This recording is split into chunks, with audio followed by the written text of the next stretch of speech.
El miembro del Buró Político y ministro de Relaciones Exteriores, Bruno Rodríguez Parrilla, denunció hoy a Estados Unidos por intensificar su política de bloqueo contra Cuba y rechazó las declaraciones del secretario de Estado, Marco Rubio, sobre la situación económica de nuestro país. Así es, en su red social X, el canciller cubano cuestionó las declaraciones del funcionario estadounidense sobre presuntos problemas de gestión interna en Cuba y aseguró que Washington mantiene una estrategia dirigida a obstaculizar el acceso de la nación a combustibles, tecnologías y financiamiento.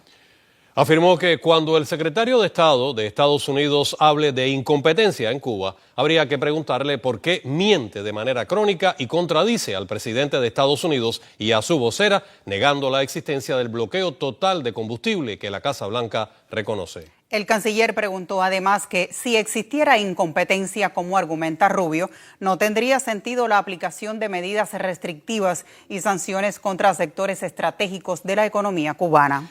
Rodríguez Parrilla también denunció las sanciones contra la empresa estatal Unión Cuba Petróleo, CUPET, encargada de la logística y distribución de combustibles en el país.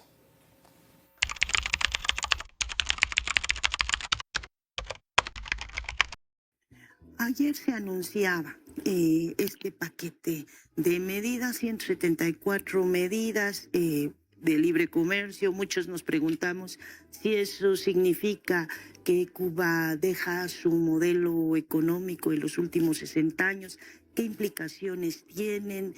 Entendemos la urgencia de hacer algo que palie el sufrimiento que está teniendo la población, pero me gustaría saber, y creo que a muchos nos gustaría saber, qué implican estas medidas, qué esperan que ocurra con estas medidas, cómo están trabajando desde Cuba para enfrentar este cerco. Yo diría que estas medidas no salen de la nada. Desde que nosotros en Cuba empezamos a apreciar que el cerco económico se había endurecido y se encaminaba hacia un endurecimiento mayor, desde hace un par de años se han estado haciendo reflexiones dentro del gobierno de Cuba y se ha estado analizando este asunto. De hecho, se aprobó un programa de gobierno que después se sometió a la consideración de la población y se enriqueció con las propuestas de la población, que se llama Programa de Gobierno para corregir las distorsiones que habíamos visto que se estaban manifestando en la economía y para poder impulsar la economía. Eso fue hasta fines del año pasado, estuvimos en ese proceso, pero por supuesto ahora se ha acelerado y se ha agudizado y recrudecido este cerco económico contra Cuba, que como les decía, trata de empujarnos, conducirnos hacia una situación de crisis humanitaria en el país. Se ha creado una situación de emergencia y por tanto ha habido una nueva mirada a ese programa de gobierno que estaba diseñado y que estaba en vías de implementación para tomar las medidas que consideramos que son imprescindibles en este momento para salir de la situación. Vemos que Estados Unidos no va a renunciar a ese cerco, por tanto tenemos que hacer todo lo posible nosotros y es una manifestación de cómo nosotros siempre decimos que el gobierno cubano no está sentado cruzado de brazos esperando a que la situación cambie, la situación más allá de nosotros, ¿no? La situación externa cambie, sino que es expresión de que hay una decisión por nuestros propios esfuerzos, con nuestra propia iniciativa de tratar de buscar esas soluciones. Y bueno, ha habido estas reuniones importantes en los 2 últimos días en Cuba. Todos hemos sido testigos del alcance de esas medidas que se están tomando. Sabemos que hay opiniones de diversa naturaleza, lo leemos incluso en las redes nuestras en Cuba, opiniones distintas de los distintos compañeros de hacia qué significan, para dónde van, pero yo sí debo decir que no significa un alejamiento de la naturaleza socialista del sistema cubano, en tanto el gobierno seguirá teniendo control sobre los recursos naturales y los recursos estratégicos del país, sobre las grandes industrias y sectores estratégicos del país.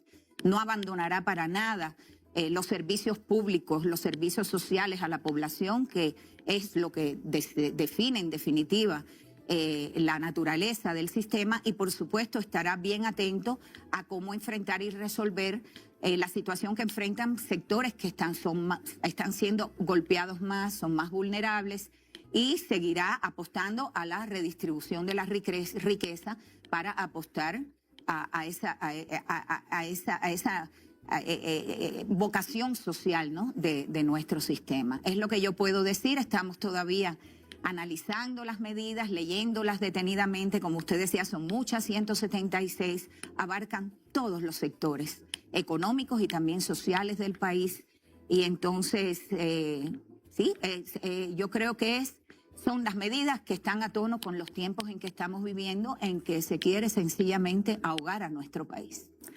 Hablaba de estos cambios de políticas que ha tenido desde la primera presidencia Donald Trump, Obama, Biden, o más bien Obama, Trump, Biden, y luego otra vez Trump. ¿Cuál el papel de Marco Rubio? Nosotros hemos publicado acá alguna serie de trabajos de Marco Rubio, de la familia Fanjul, que construyó también parte de su carrera política.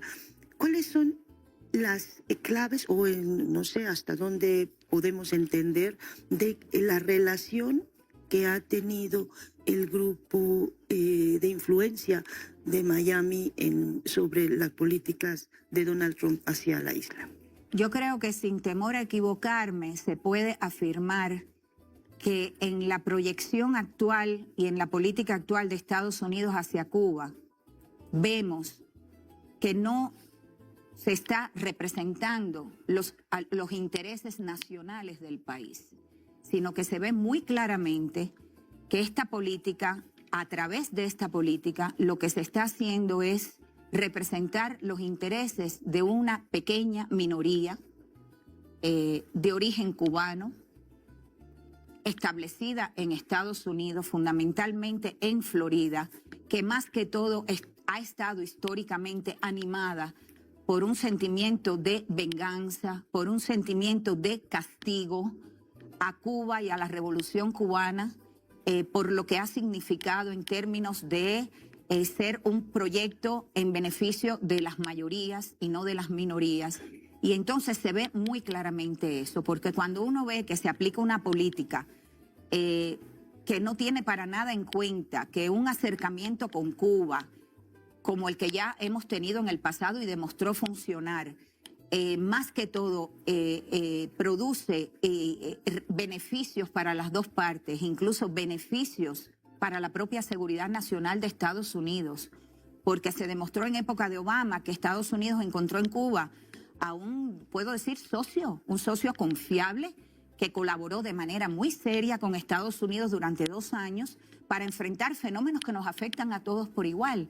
Digamos, el fenómeno del narcotráfico, del tráfico de personas, del tráfico de migrantes, el fenómeno del terrorismo, temas de aplicación y cumplimiento de la ley para luchar de conjunto contra, por ejemplo, el crimen transnacional organizado. O sea, cuando uno ve que la política actual no va dirigida hacia eso, porque se han detenido todos esos procesos y todas esas colaboraciones, y que lo que está haciendo es apretando el cerco contra Cuba, poniendo al pueblo cubano al límite de una situación humanitaria de crisis, entonces la lectura es que es una política que está representando un interés minoritario y que al que no le interesa para nada el destino de Cuba ni la situación que enfrenta el pueblo de Cuba. Yo creo que hay que decirlo con todas sus letras.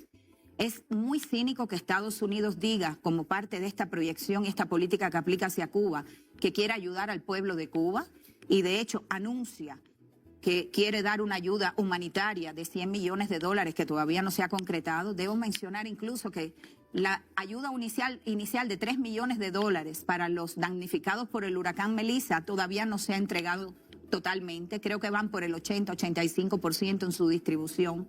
No se sabe nada de la que prometieron después de $6 millones y ahora han anunciado una de $100 millones. Entonces, ellos dicen que es para ayudar al pueblo de Cuba, pero es que la careta se cae rápidamente cuando se ve que a la vez están sometiendo a todo el pueblo de Cuba, no a una minoría que se pueda beneficiar de esa ayuda, a un castigo colectivo que es despreciable y es inaceptable. Justo hablando de las ayudas humanitarias, hemos visto que en estos meses, desde el 29 de enero hasta ahora, ha llegado un buque de petróleo de Rusia. Luego pensábamos que iba a llegar algún otro, no ha llegado. Y a veces nos preguntamos cuando hacemos aquí la revisión de los titulares todos los días en la mañana, ¿por qué este tema no es un escándalo planetario? ¿Por qué no hay pronunciamientos diarios de los presidentes? ¿Por qué no está en todos los títulos? Anoche mismo, mientras veíamos las celebraciones acá del Mundial en la ciudad, pues a mí al mismo tiempo me llegaban mensajes de compañeros en Cuba con mucha tristeza también por la situación que llevaban 30 horas sin luz.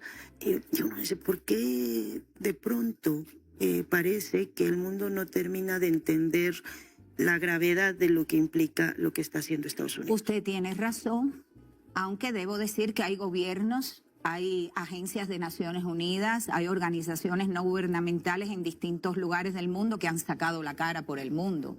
Pero usted tiene razón porque las medidas de Estados Unidos tienen un carácter tan punitivo, y no solo contra Cuba, sino contra terceros, que lo que buscan es precisamente un efecto intimidatorio, son amenazantes, un efecto intimidatorio, un efecto disuasivo, porque han demostrado que pueden golpear duramente. O sea, Estados Unidos yo creo que ha estado en capacidad recientemente de demostrar que pueden hacer mucho daño, como el que le están haciendo a Cuba y el que le han hecho recientemente a otros países. Y yo creo que eso lo que requiere precisamente es lo que usted dice, un frente único, un frente unitario de personas en el mundo, gobiernos, instituciones, organizaciones, diciendo basta ya.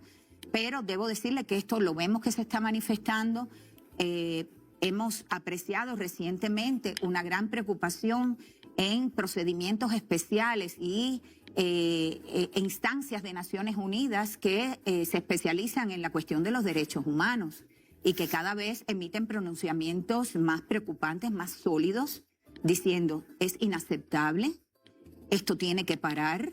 Hay niños muriendo en Cuba, hay personas que no deberían morir, que están muriendo en Cuba por la situación que ha generado esta política de sanciones y de medidas coercitivas contra Cuba. Han llegado a decir el alto comisionado para los derechos humanos de Naciones Unidas esta semana, el propio lunes, que las medidas de Estados Unidos están ahogando a Cuba y que eso tiene que parar. Entonces yo creo que poco a poco se trata de eso, de ir generando y creando esa conciencia que la vemos muy presente ya en algunos gobiernos, países, instituciones, como es el caso de México. Y aprovecho para decirles que en Cuba no sabemos ya qué decir para agradecerle a México. Es que nos conmueve, nos ha conmovido a todos los cubanos, México, por su amistad, por su solidaridad, por esa mano que nos han estado tendiendo, que es la mano del amigo, que se necesita en el momento en que uno está necesitado. Y le digo que a nivel social en Cuba todo el mundo está súper agradecido. Ustedes los han visto en expresiones de nuestros máximos líderes y dirigentes, pero le digo que es un fenómeno a nivel social. Y yo creo que ese sentimiento poco a poco va calando, pero se necesita más solidaridad con Cuba. Cuba, que ha sido un país que históricamente, a cambio de nada, incluso al precio incluso de sacrificio, ha sido muy solidario con el mundo porque nos parece que es como deben ser las personas. Una última pregunta que además también me llama muchísimo la atención. En estos días, en estos meses tan difíciles, hemos visto también noticias importantes relacionadas con la generación de vacunas, con la producción propia o la refinación de petróleo.